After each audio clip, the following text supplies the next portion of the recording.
Welcome to the Tech Egg. Don't get scrambled. Enjoy the video. In this video, I will explain how to make summary in Resume. Start by identifying your top 3 strengths and 1 key achievement, then write 1 clear opening sentence. Follow with 2 sentences that show measurable results and relevant skills tailored to the job. Use active language and keep it concise so hiring managers can scan quickly. Finish by adding 1 line about your career goals that aligns with the role you want.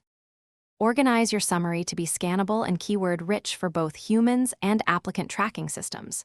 Begin with a professional title or role, then add 2 to 3 skills that match the posting.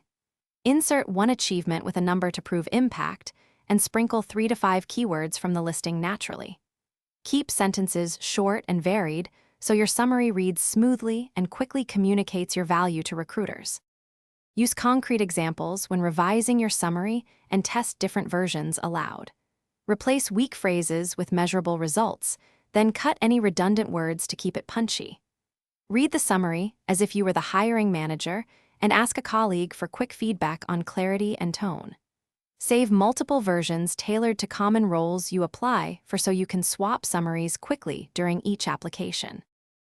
Thanks for watching. Consider subscribing if I helped unscramble your problems.